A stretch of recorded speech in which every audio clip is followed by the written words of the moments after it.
নমস্কার বন্ধুরা, আজ আমি করে দেখাবো মাছের ডিমের চচ্চড়ি। মাছের ডিমের বড়া তো তোমরা খেয়েছো, কিন্তু এরকম ঝুরঝুরে চচ্চড়ি কখনো খেয়েছো কি? যদি না খেয়ে থাকো, অনুরোধ রইল আজকের রেসিপিটা স্কিপ না করে দেখার জন্য। তো নমস্কার বন্ধুরা, মিষ্টু অ্যান্ড মধুমিতাস কিচেনে তোমাদের সবাইকে স্বাগত। আমি আজ এই রেসিপিটা শুরু করছি। খুব অল্প তেল মশলায় হয়, খুব সুস্বাদু হয়। ডিমের এই রেসিপিটা রুটি ভাত উভয়ের সাথেই চলে। তো চলো বন্ধুরা, পুরনো বন্ধুদের আমার সাথে থাকার জন্য ধন্যবাদ জানিয়ে আর নতুন বন্ধুদের আমাদের স্বাগত জানিয়ে চলো শুরু করে দিই রেসিপিটা। কড়াই বসিয়ে দিয়েছি, কড়াইতে বেশ কিছুটা সর্ষের তেল দিয়েছি, পরিমাণ মতো দিতে হবে। তবে আমার যেহেতু 300 গ্রাম ডিম, সেই হিসেবে আমি বেশ অনেকটা তেল দিয়েছি। আমি 3 টেবিল স্পুনের ওপর তেল দিয়েছি। এবার একটা বড় পেঁয়াজ সরু সরু করে কেটে ছেড়ে দিলাম। একটু নাড়বো, হালকা ট্রান্সলুসেন্ট মানে হালকা রং ধরা পর্যন্ত, খুব কড়াভাবে ভাজবো না, ততটা পর্যন্তই ভাজবো। মিনিট খানেক সময় ধরে ভাজার পর 1 টেবিল স্পুন আদা থেতো বা আদা কুড়োনো দিতে পারো, আর 2টো কাঁচা লঙ্কা কুচি আমি দিয়ে দিলাম। দিয়ে ভালো করে এটা মিশিয়ে নেব। ঠিক এই সময় 1 টেবিল স্পুন রসুন মিহি করে কুচোনো মিশিয়ে দিলাম। এটাও খুব ভালো করে ভেজে নেব, তবে লাল রং কিন্তু ধরবে না, কাঁচা ভাবটা যাবে, এইভাবে নেড়ে নেব। এই পর্যায়ে পরিমাণ মতো নুন, হাফ স্পুন হলুদ গুঁড়ো, কাশ্মীরি লঙ্কার গুঁড়ো, হাফ স্পুন জিরে গুঁড়ো, 1 টেবিল স্পুন ধনে গুঁড়ো দিয়ে ভালো করে মশলার সাথে ভেজে নেব। এবার মশলাটা শুকনো লাগলে অল্প উষ্ণ গরম জল দেব, যাতে মশলাটা পুড়ে না যায়। এখনো শুকনো হয়নি, আমি তাই জন্য মশলাটা আগে তেলে একটু ভেজে নেব।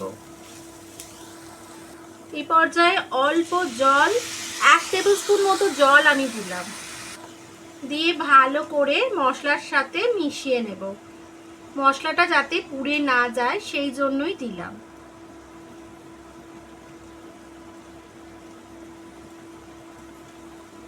মশলা থেকে একটা মিষ্টি গন্ধ ছাড়ছে।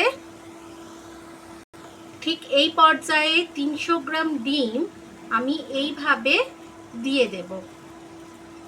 এর মধ্যে কিন্তু নুন হলুদ কিছু মেশানো নেই, রান্নাতে আমি নুন দিয়ে দিয়েছি পরিমাণ মতো। দিয়ে আঁচটাকে মিডিয়াম টু লোয়ের দিকে রেখে 3 মিনিট থেকে 4 মিনিট ঢাকা দিয়ে রাখবো। বন্ধুরা, এরকম ট্র্যাডিশনাল রেসিপি, সাবেকি রান্না, সোজা সাপটা অথচ স্বাদে সুস্বাদু, এই ধরনের রান্না দেখতে চাইলে আমার চ্যানেলটা সাবস্ক্রাইব করে নিয়ে পাশে থাকা বেল আইকনটাকে ক্লিক করে নিয়ে পাশে থাকার অনুরোধ রইল। ফিরে এলাম 4 মিনিট পর, ঢাকা সরিয়ে দিলাম। দেখতেই পাচ্ছ বন্ধুরা, এটা কিন্তু জমে গেছে। হ্যাঁ, এবার আস্তে করে এটা আমি উল্টে দেব, যাতে অপর পিঠটাও হয়। তোমরা তো ডিমের বড়া খেয়েছো অনেক, কিন্তু ডিমের এই রেসিপিটা একবার করে দেখার অনুরোধ রইল। ভালো লাগলে দেখবে বারবার বানাতে ইচ্ছে করবে। রুটি, পরোটা বা ভাত উভয় সবের সাথেই চলে এই রান্নাটা, আর খুব ভালো লাগে।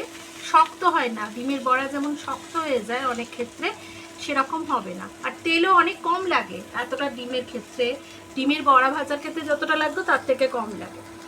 এইবার ঢাকা দিয়ে আবারও আমি অপর পিঠটা হতে দেবো 3 মিনিট।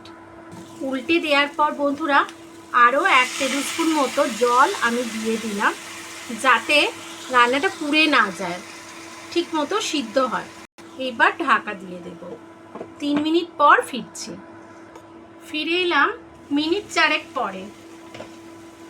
এবার ডিমটা একটু পিস পিস করে দেবো। দেখো জমাট বেঁধে গেছে, যাতে ভিতরগুলো হয়ে যায়। বন্ধুরা, বড় বড় পিস করে নিয়েছি। এবার এগুলোকে আরও ছোট ছোট করে খুন্তির সাহায্যে পিস করে নেব। এর মধ্যেই মানে কষিয়ে নিচ্ছি ডিমটাকে এই মশলাপাতির সাথে। এই সময় এই পর্যায়ে মনে হলে আরেকটু জল দিতে পারো, আমার এখনো লাগবে না। যদি শুকিয়ে যায় আমি অতি অবশ্যই একটু জল অ্যাড করব। আমি আরও 1 টেবিল স্পুন জল অ্যাড করেছি। আর দেখো খুব ছোট ছোট করে টুকরো করে দিয়েছি খুন্তির সাহায্যে। ঠিক এইভাবে করে দিতে হবে। আর টেম্পারেচার কিন্তু সবসময় লোয়ের দিকে থাকবে এই সময়, কারণ তেলটা কিন্তু খুবই কম ইউজ করেছি। এতটা ডিমের অনেকটা তেল লাগতো যদি আমি বড়া করতাম বা এ করতাম। তো সেদ্ধ আমার হয়ে গেছে কিন্তু পুরোপুরি হয়নি ডিমটা, সেই জন্য একটু কষাচ্ছি। এই পর্যায়ে একটা বড় টমেটো পাতলা পাতলা করে কেটে দিয়ে দিলাম এবং এটা ডিমের সাথে খুব ভালো করে মিশিয়ে নেব। প্রথম দিকে দেব না, কারণ টক জিনিসটা দিলে অনেক সময় জিনিস সেদ্ধ হতে সময় লাগে। তো এই মিডল সময় মানে এই সময় দিতে হবে। দিয়ে এই ভালো করে নেড়ে নিয়ে এইবার আবারও একটু ঢাকা দিয়ে রান্না করব লো আঁচে মিনিট 3। ফিরে এলাম মিনিট 4 পর। এই সময় টমেটোগুলো অনেকটা সিদ্ধ হয়ে গেছে, আর একটু নেড়ে দেব। ভালো করে টমেটোটা মিশিয়ে নিয়েছি, কিন্তু এখনো আরেকটু হবে। সেই জন্য আমি হালকা করে এটা ঢাকনাটা এইরকমভাবে দেব, যাতে দেখো বন্ধুরা একটু হালকা থাকবে, পুরোপুরি টাইট করে দেব না। এর ফলে বেশ খানিকটা সেদ্ধও হবে আর তেলটাও ছেড়ে দেবে, জলটা শুকিয়ে যাবে। ফিরে এলাম মিনিট 3 পর। এই সময় দেখো বন্ধুরা টমেটোর জলটার জন্য কিন্তু আর আমাদের জল লাগেনি। তো আর একটু নেড়ে নেব।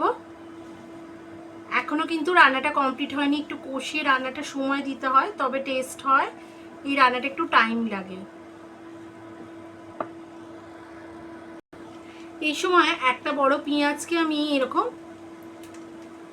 ছোট ছোট স্কোয়ার স্কোয়ার করে কেটেছি, মানে লম্বা লম্বা করে কেটে মাঝখান থেকে কেটে পাপড়িগুলোকে ছাড়িয়ে নিয়েছি।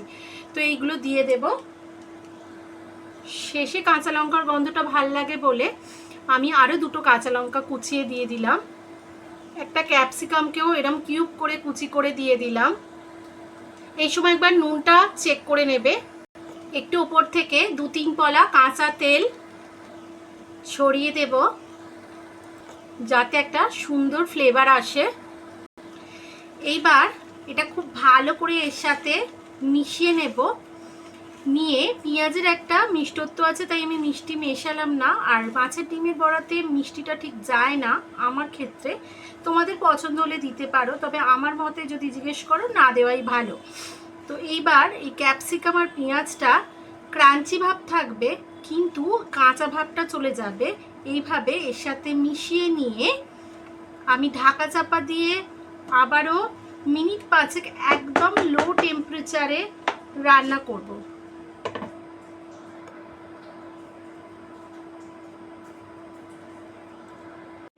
ফিরে এলাম মিনিট 5 পর। এবার ঢাকনাটা সরিয়ে দিয়েছি। দেখো বন্ধুরা কেমন তৈরি হয়েছে ডিমের এই সুস্বাদু শুকনো চচ্চড়ি টাইপ রান্নাটা। এই রান্নাটাকে কি নাম দেবে তোমরাই দিও, আমাকে বলে জানিও। আর এটা কিন্তু খুব সুন্দর স্বাদের হয়, রুটি ভাত পরোটা সবের সাথেই খাওয়া যায়। তো বন্ধুরা কেমন লাগলো রেসিপিটা প্লিজ একবার বানানোর অনুরোধ রইল। যদি ভালো লাগে তাহলে লাইক শেয়ার কমেন্ট করো। এখনকার মতো আসছি, আবার হাজির হয়ে যাব নতুন কোনো রেসিপি নিয়ে। ততক্ষণের জন্য তোমরা খুব ভালো থেকো, সুস্থ থেকো, টাটা।